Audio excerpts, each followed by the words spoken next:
Gaano ba kayaman si Bea Alonso according to the internet? So si Bea Alonso is one of the most bankable stars in the Philippines.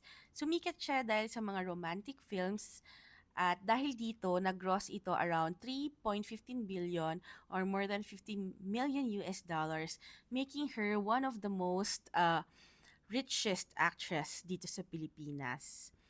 But apart from the fact that she is a bankable actress, ano pa ba yung mga ibang business na ginawa niya through the years? In her 20s, Bea was already able to invest in real estate and agribusiness. So yung mga ibang mga actors, bumibili lang sila ng mga bahay or condo properties. But si Bea Alonso, she did it another way at talagang nag-research siya mabuti kung paano mapapagbuti yung lupa na binili niya. It took some time before she was able to complete the payments and plan kung ano yung gagawin niya sa property niya. So, yung binili niya is a 16-hectare farm named Biati Farm, which means Blessed Farm in Zambales. Na-acquire na nila ito way back 2011 pero talagang matagal niyang pinag-ipunan at pinagpaguran bago niya finally nabili.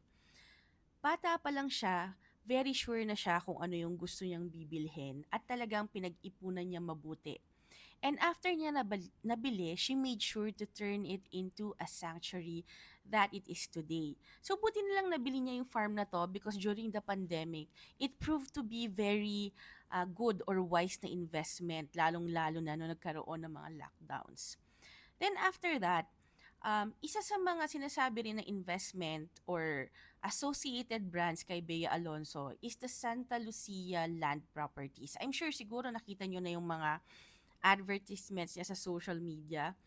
These are the condotel investments most of the time at makikita mo itong mga properties na to in Tagaytay, in Batangas, saka in Baguio City.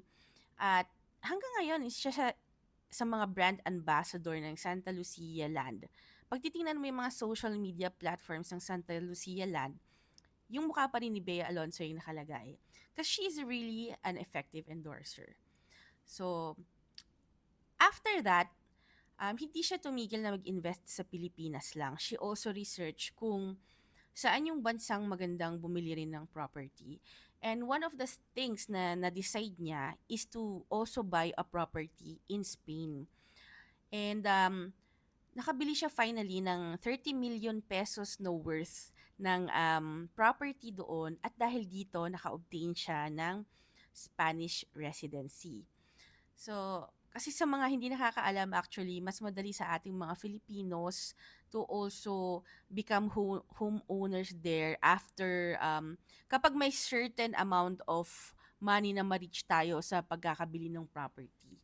So you can just research that later on. So another investment na pagkatapos niyang mag-dabble into real estate and then agribusiness, nagtakal din siya ng cafe and restaurant business or cafe and bakery. Ang napili niya is Dean and DeLuca. So I remember that very ahead of its time actually yung pag-invest niya sa Dean and DeLuca. Kasi hindi pa masyadong marami yung mga aesthetic na cafe before. And it started an entire trend with her. So, yung Din and DeLuca originated in New York and originally it is a part of an upscale grocery store. Then eventually, it evolved into a cafe and bakery. So, I think na-inspire si Bea Alonso nung mga culinary classes and baking classes niya din, no? So, naisip niya rin siguro, why not diversify and also add a coffee and bakery sa list of properties ko. So I can still remember nung nag-open yung Din in DeLuca also in Makati and in BGC. So, ewan ko, right now ko konti na lang ata yung mga ibang Din and DeLuca. Pero I remember that there was a peak na sobrang sikat din talaga ng Din and DeLuca. And after nun, talagang nag-research siya uli. I think si Bea Alonso is really very intelligent and she keeps on researching kung ano ba yung mga bago na gagawin and yung mga bagong passion niya din as she evolves. So habang tumatanda si Bea Alonso, she gets wiser and wiser. So matalino talaga siya eh. So she entered into a business with the Secosana sisters na alam naman ng industry na talagang gumagawa ng mga bags and one of the top producers and designers ng mga bags na binibili natin in major shopping malls. But ang inisip nila is to create something new and to create a local travel luggage company, and dito na nabuo yung Bash Manila. It is a travel and lifestyle brand, o, 'di ba? So ewan ko, inspired kaya to sa pangalan niyang Basha, yung very successful na film niya with John Lloyd, kasi that's the film that really catapulted her into a nationwide na fame, no? So Bash Manila, she was joined here by Brina and Bea Secosana. So, kapangalan niya rin sa Secosana. And honestly, I also tried buying some of the products ng Bash at masasabi ko naman na matibay siya and worth it din naman sa price, no? So, yung binili namin na Bash na mga bags namin is 2 years na pero nagagamit pa rin namin. So, that's really nice. At nakikita mo nga dito sa TikTok makikita mo yung mga Bash products or Bash Manila products. And I also admire kung paano yung marketing and branding na ginawa ni Bea Alonso and their team. Most especially pag tiningnan mo talaga yung Instagram ng Bash Manila and how they are marketing this. Talagang very well known siya and she was able to establish this brand through her vlogging and yung mga constant niya talagang mentions in social media. She's a very effective endorser. So, ang daming endorser ni Bea.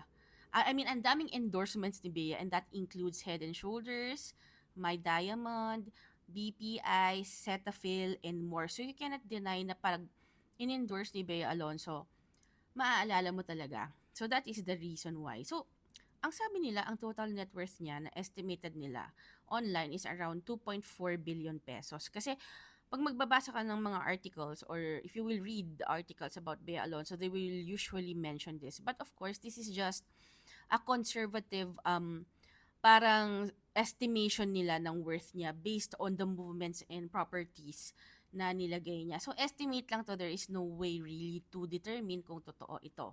So ang isang ni-research ko, is Bea Alonso a good taxpayer?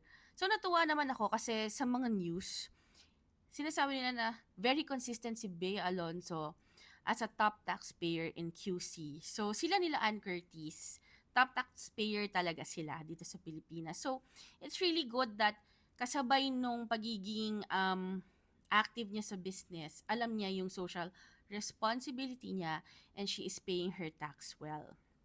So, I personally believe that Bea Alonso is able to retain her fame no matter what is happening to her is because she is able to get to know herself. Mataas ang self-awareness ni Bea Alonso. So, at a very early age, to realize that you want to have a farm. And then I feel, no, nabibigyan talaga siya ng proper wisdom ng mga family members niya, including her mom, because napakatalino ng mga desisyon and investments that she was able to do in her life. At ang dami doon mga tama talaga ng mga when it comes to business. And yung mga choices niya, it seems it's done at the right time. So, isa sa mga key na motto niya talaga is self-awareness. Sabi niya nga kailangan kilala mo yung sarili mo. And she was once quoted, maybe it's about unbecoming everything that isn't really you. So, dapat maaga pa lang, kilala mo na yung sarili mo. And being able to know yourself and asking who you are, dito mo maiiwasan yung mga wrong choices in life kasi you can make authentic decisions in life. And when it comes to love life naman, she simply said in an interview in Tatler, sometimes God's plan is better, we just have to embrace that. And that she will not allow herself to be pressured by society's timeline and would surrender everything to God. So, maganda naman yun. At isa pa sa mga parting quotes na nagustuhan ko sa kanya is when she said, self-discovery, kindness to myself, and letting myself find the right thing. So, di ba? I very much admire this kind of woman and I hope that in the future talagang ma-find niya yung proper balance ng love and also finding a partner that will treasure her. But most of all, basta may strong relationship ka with the Lord Jesus Christ, you will find happiness, and peace in life. So, God bless. Thank you for listening. And please feel free to comment if you need to edit something that I said. Okay.